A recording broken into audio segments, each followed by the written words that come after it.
In the mid-1950s, the sound of American music shifted forever. A young man from Tupelo, Mississippi, with slicked-back hair, a disarming smile, and a voice that fused gospel passion with raw rhythm and blues energy stepped onto the stage. His name was Elvis Presley.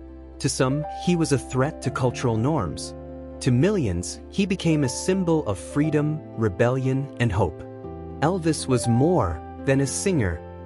He was a cultural earthquake, shaking the foundations of post-war America and redefining global popular music. But behind the adoration, wealth, and groundbreaking success lay a personal story of isolation, dependence, and tragic decline. This is the story of Elvis Presley. The rise of the king, the height of his glory, and the lonely path that led to his end. Humble beginnings and meteoric rise, 1935 to 1956. Elvis Aaron Presley was born on January 8, 1935, in a modest two-room house in Tupelo, Mississippi. His twin brother, Jesse Garon Presley, was stillborn, leaving Elvis as the only child of Vernon and Gladys Presley. Raised in poverty, he grew up surrounded by gospel hymns in church, country music on the radio, and the deep rhythms of African American blues that filled his neighborhood. In 1948, the Presley family moved to Memphis, Tennessee. Shy and reserved, Elvis immersed himself in music.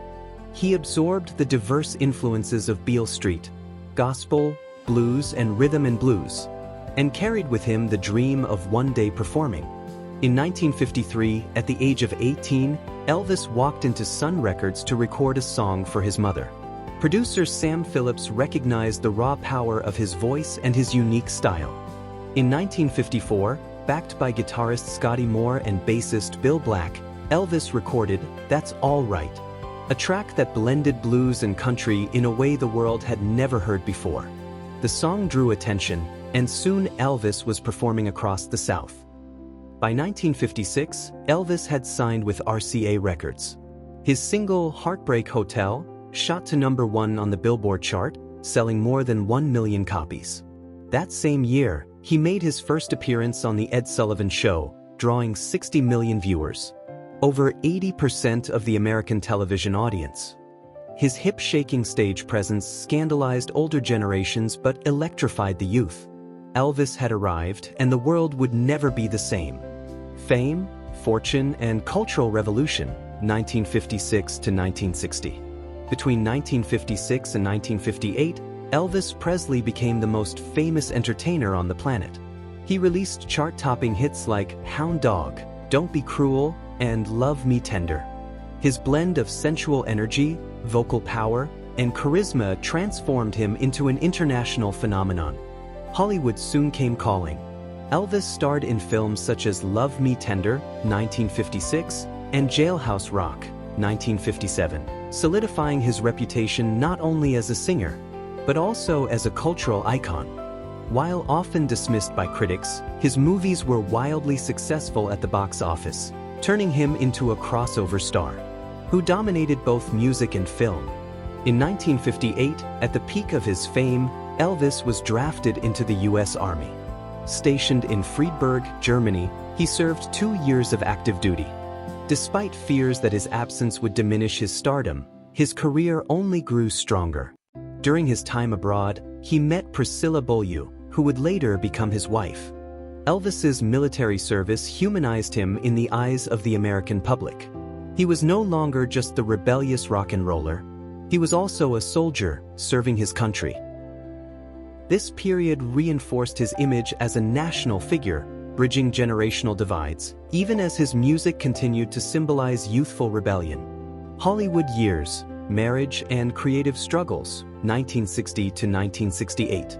After his return from the Army in 1960, Elvis resumed his career with enormous success. His song, "It's Now or Never," topped charts worldwide, and his film career flourished. Throughout the 1960s, he starred in more than 20 movies, including Blue Hawaii, 1961, Viva Las Vegas, 1964, and Clambake, 1967. While commercially profitable, these formulaic films often frustrated Elvis, who longed for more serious roles and meaningful music. In 1967, Elvis married Priscilla in Las Vegas. The couple welcomed their daughter, Lisa Marie Presley, in 1968. On the surface, Elvis seemed to have it all: family, wealth, and fame. But behind the glamour, his creative spirit was stifled. Critics began to dismiss him as outdated, a relic of a bygone era overshadowed by the Beatles, Bob Dylan, and the counterculture movement. Everything changed with the 1968 NBC comeback special. Dressed in black leather, Elvis returned to his rock and roll roots, performing with raw intensity and passion. Songs like "If I Can Dream" showcased his vocal power and emotional depth. The broadcast was a triumph, reigniting his career and proving that the king was far from finished. Las Vegas, Excess, and The Lonely Road, 1969 to 1977. Following the success of the comeback, Elvis launched a new era of live performances. In 1969, he began a residency at the International Hotel in Las Vegas. His shows were spectacular, combining powerful vocals with elaborate stage productions. Songs like "Suspicious Minds" and "Burning Love" became instant classics, and Elvis re-established himself as one of the greatest live performers of all time. Yet behind the glittering stage lights, Elvis struggled. His grueling schedule, personal pressures, and reliance on prescription medications began to take a toll. His marriage to Priscilla ended in divorce in 1973, leaving him emotionally adrift. Despite his struggles, he continued to tour extensively, performing for adoring fans, who saw only the legend, not the man in pain. By the mid-1970s, Elvis's health had visibly declined. His once slim physique gave way to weight gain, and his vibrant energy dimmed. On August 16, 1977, Elvis Presley was found dead at Graceland, his Memphis mansion, at the age of 42. The official cause was heart failure, though it was widely acknowledged that years of prescription drug abuse contributed to his death. His passing shocked the world. Fans gathered at Graceland in grief, and news outlets worldwide mourned the loss of the king of rock and roll. The king's legacy and lessons. Elvis Presley's life was a story of contrasts.